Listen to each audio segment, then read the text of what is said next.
Tonight on EKB Evening News at 6, a Millard business is held up by armed robbers. Good evening, I'm Cindy Mae Johnson. And I'm Gary Sloan. State police in Pike County are investigating an armed robbery at Millard early Saturday morning. Shortly before 1 a.m., two men confronted a Plaza Arcade employee who had stepped outside after the business had closed. According to the store owner, both men were armed, one with a pistol, the other with an assault rifle. The men forced the employee back into the building and into a room in the back of the store. They then fled with an undisclosed amount of money. Details of the heist led the store owner to believe the men had inside knowledge about the business. Everybody that I talked to seems to think it was somebody close by, just the way that they knew what time that we usually leave and so forth. They knew exactly where to go, where money would be.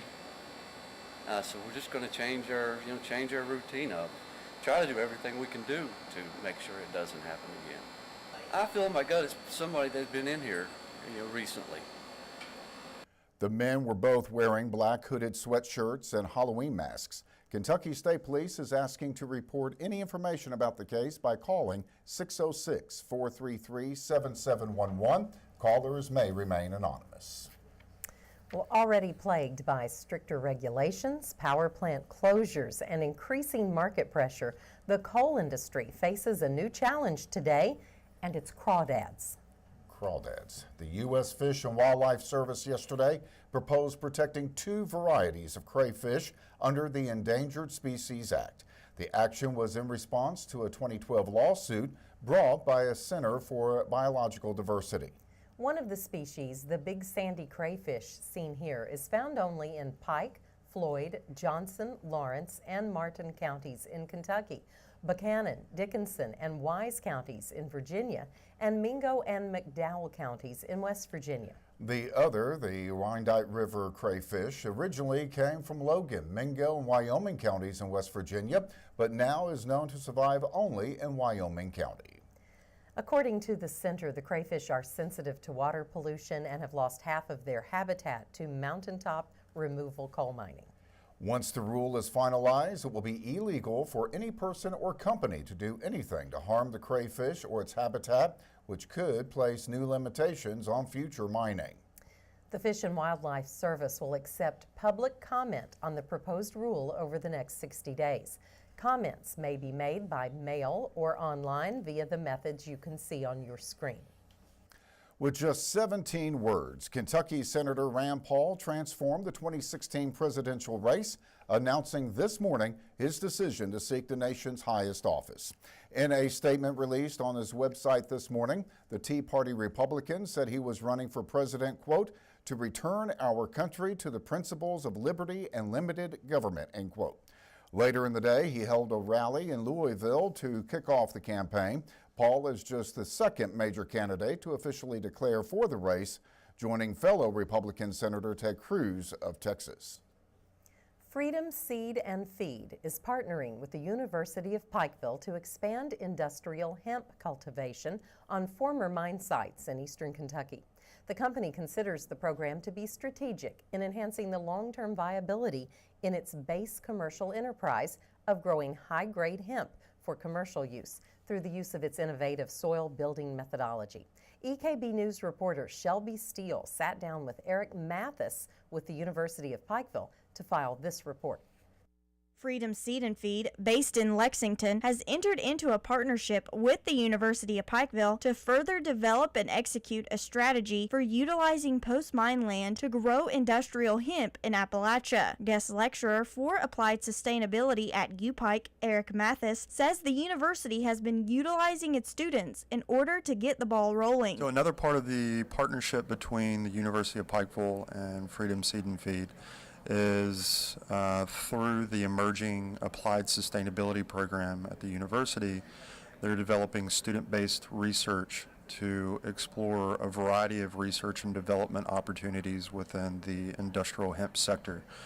That crosses the entire spectrum of thousands of specific products that are developed within the industrial hemp sector. Mathis adds that this is something that has been in the works for a while. Freedom Seed and Feed has been in the process of developing this soil building methodology for quite a while.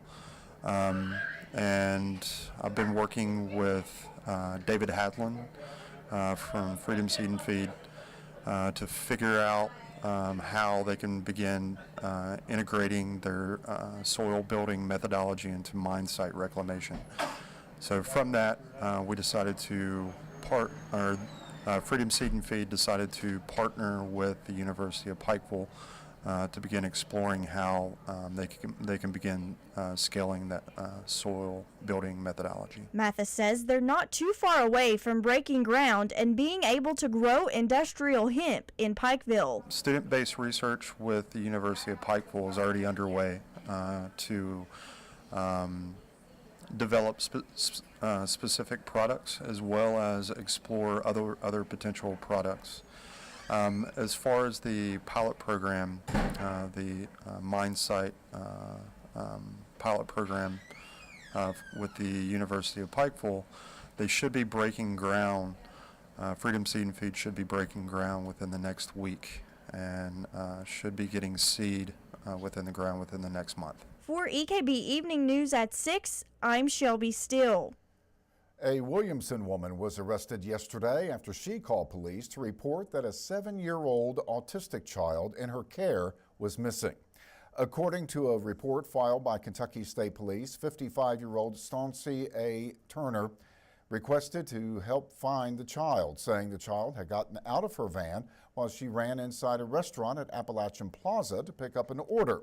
When police arrived, they received a call saying the child was actually at Southside Mall. Police allege that Turner took the child to the mall and did not remember the child was with her until she was at the restaurant. The report notes that Turner exhibited glassy eyes, slurred speech. According to the report, she admitted to taking 6 oxycodone tablets and 2 other pills. Turner was arrested on endangering the welfare of a minor, DUI, and other charges. She remains lodged in the Pike County Detention Center. Well, coming up, it might be a little hard to believe with today's weather, but we're actually in the middle of forest fire season. That's right. And State Representative Chris Harris has just completed his first session of the General Assembly. We'll hear what his impressions are when we return in 2 minutes.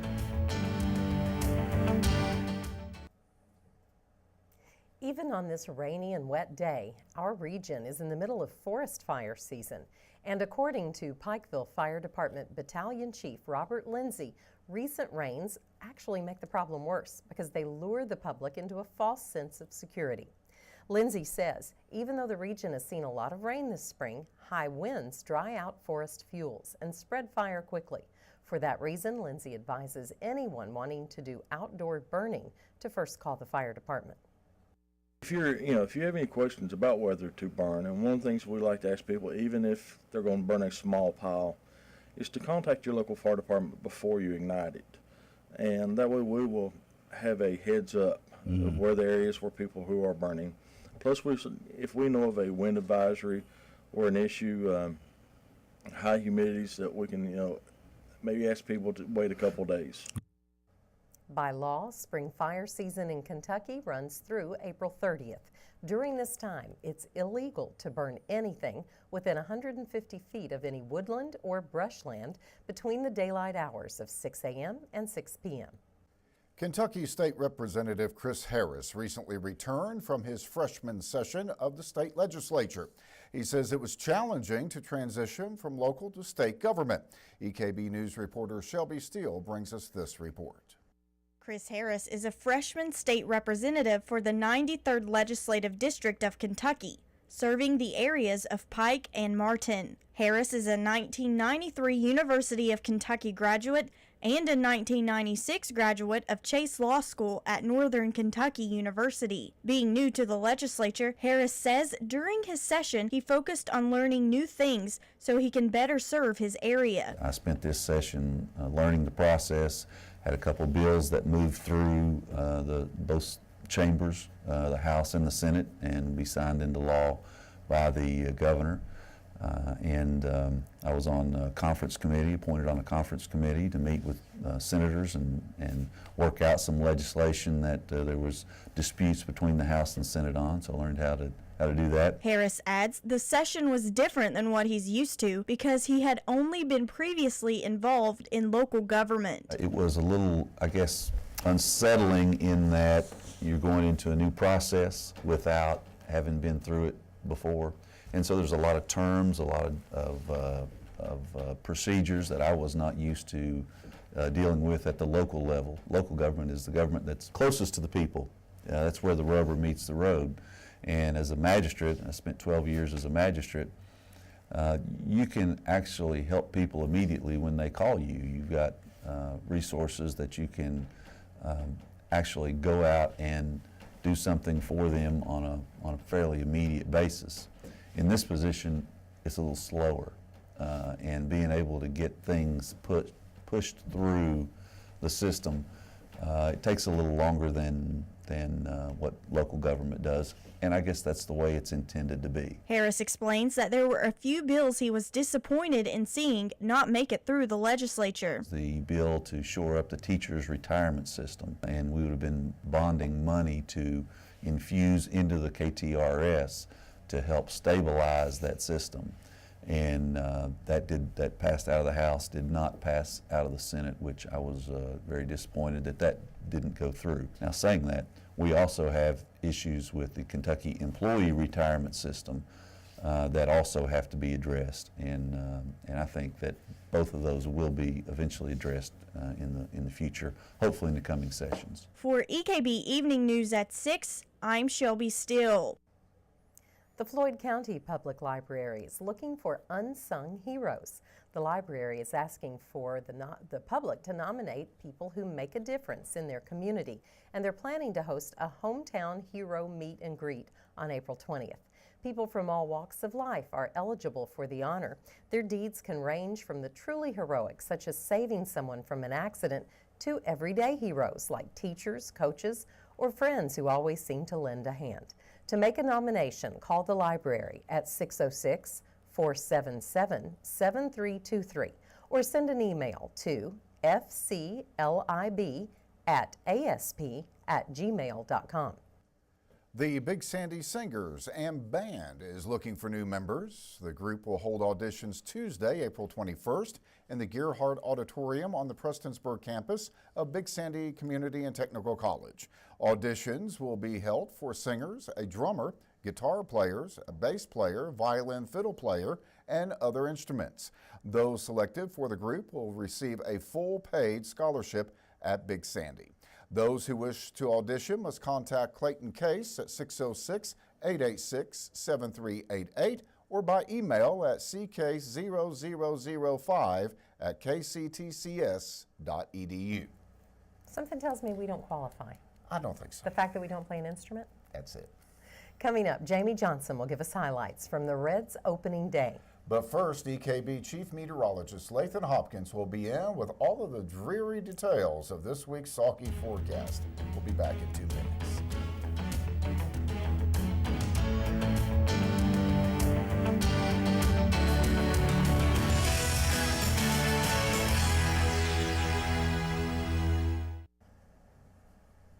It really has been awfully yucky to talk about forest fire season. It is. It has indeed. We've picked up a lot of rain today in some spots, and as a matter of fact, more rain on the way within the last 10 minutes. A flash flood watch now in effect for much of the area. We got a lot to cover. Let's get right to it, to the Doppler radar, and we will start talking about what is happening right now. We do have a few light showers moving through parts of Mingo and Logan counties. Other than that, getting into a dry period, but it's not going to last long, and I'll show you why here in just a second. How much rain have we received over the last 12 hours or so? About 1/4 to 1/2 inch across northern parts of Pike County, Floyd County, Martin County, western West Virginia, but the farther south you go toward Whitesburg, even over toward Dorton, about 1/2 inch to 1 inch of rain based off of Doppler radar estimates. And with more rain moving in a little bit later on this evening and overnight tonight, yes, we could run into some high water problems. Notice all the rain that is developing in western and central parts of Kentucky, and you see that watch box Severe thunderstorm watch also in effect just off to our west. This includes Lexington. And notice all the little boxes here. That's severe thunderstorm warnings, tornado warnings, flash flood warnings. So this is dropping a lot of rain. Now, what may help us, we've had a lot of cloud cover over the past several hours, all the way morning, afternoon. And that's actually going to help us. We're not going to have as much instability in the atmosphere. It's kind of going to help these storms die out as they move off to the east, or that's what we suppose will happen. Let's keep our fingers crossed, because we sure do not need this kind of severe weather here across our region. Let's talk about the flash flood watch now, and that goes from tonight all the way through tomorrow morning. This includes Pikeville, Paintsville, Prestonsburg, Williamson, Logan, even in Grundy in Southwest Virginia. Again, that's in effect from now all the way through early tomorrow morning. We will continue to keep you up to date with the latest on that. Temperature rise, of course, rain cooled 62 in Pikeville, Prestonsburg, 63 Paintsville, 67 in Williamson, and right now 62 degrees in Grundy. We're broadening the picture with the satellite and radar composite, and you can see that big batch of rain moving through the area. What's causing all this precipitation here lately? Well, we do have a front just off to the north. It's stationary now, but is expected to move to the north as a warm front during the overnight hours tonight and during the day tomorrow. That's going to give us a little bit of a break with the heaviest of the rainfall. That is good news, but unfortunately another front, this cold front here, will eventually be moving to the east and will bring a better chance of rain as we wrap up the week and eventually head into the weekend. Let's talk about overnight tonight. There's that band of storms moving through. Notice not a lot of red showing up in the future cast, so that's good news. Still expect those storms to kind of wind down across parts of central Kentucky, just bring the possibility of heavy rain here across our region.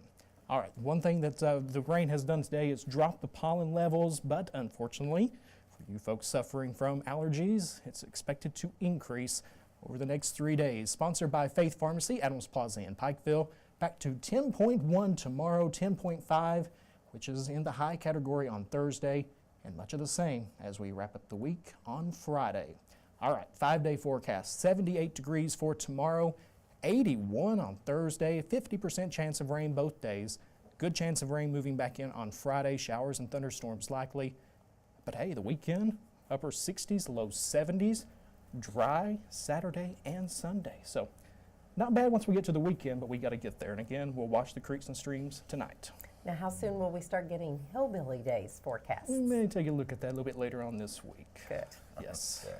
Well, we'll be back in 2 minutes with sports.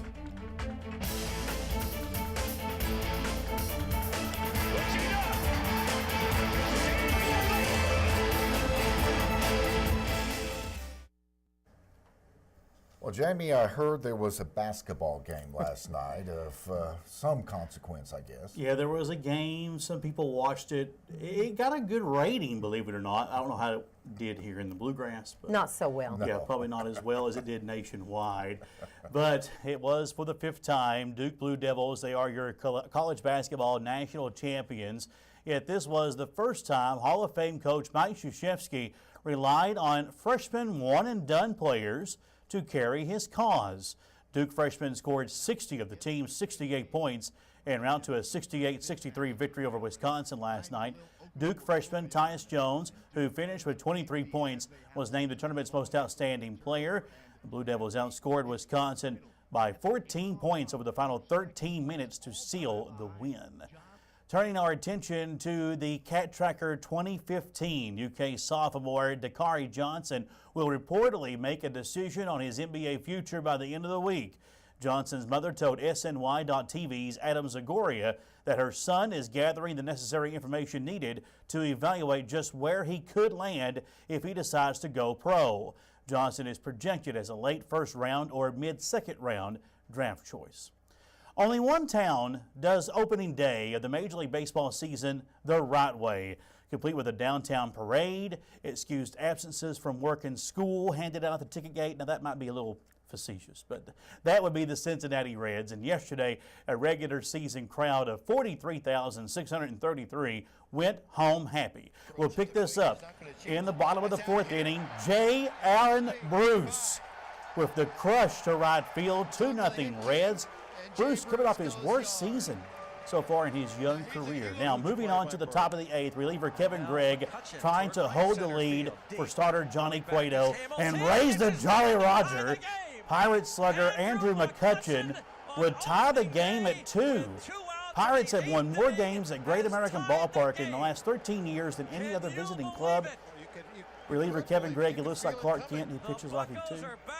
And the Reds would have the last laugh though in this one.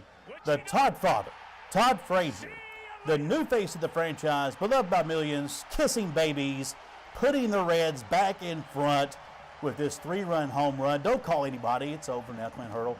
Reds beat the Pirates on opening day 5-2. Cincinnati is off tonight, back in action tomorrow, 7:10 p.m. game time.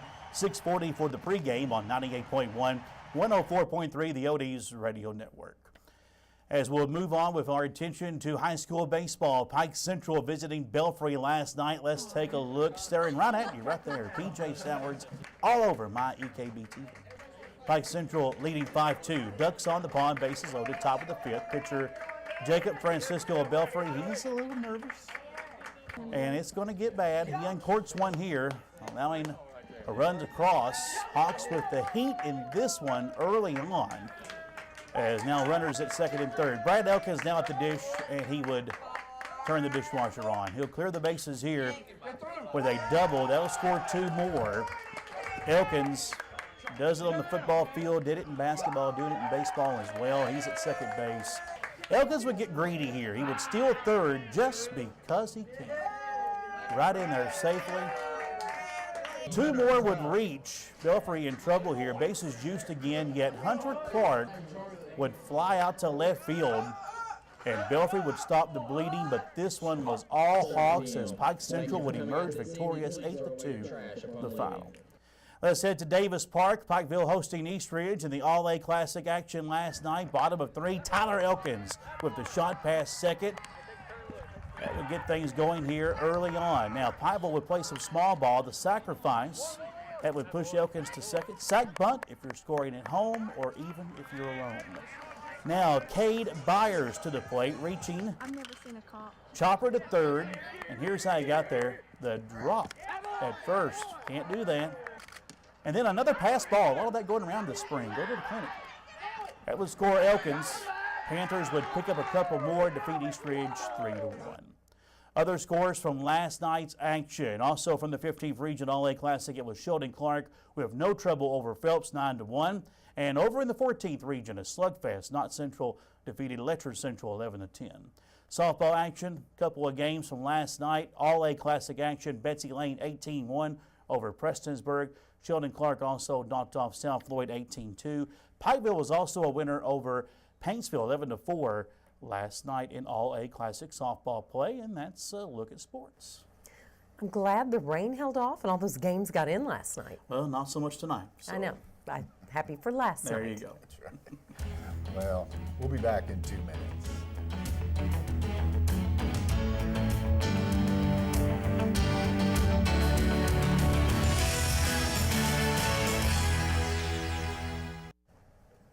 Well, some more heavy rain heading our way. Definitely a possibility. Some strong storms also in central Kentucky. We'll watch those through the evening. Flash flood watch now in effect. Temperatures tonight only near 60 degrees and back in the upper 70s for tomorrow. Only about a 50% chance of rain tomorrow, so good news there. With all the rain we had today, the potential of more rain tomorrow, will these games stack up and eventually get made up? You know, in baseball, sometimes things are just forgotten. Already several games in the area canceled for tonight. Move on and pretend that wasn't scheduled. You know, we were supposed to play, but maybe not so much. Okay, that works. Well, that will do it for tonight's EKB Evening News. Remember, you can get more local news anytime by listening to the radio stations of East Kentucky Broadcasting. And you can follow EKB News and EKB TV on Facebook and Twitter. To counter the rainy weather, we're going to leave you this evening with a look at some of the first signs of spring. Good night. Thanks for watching.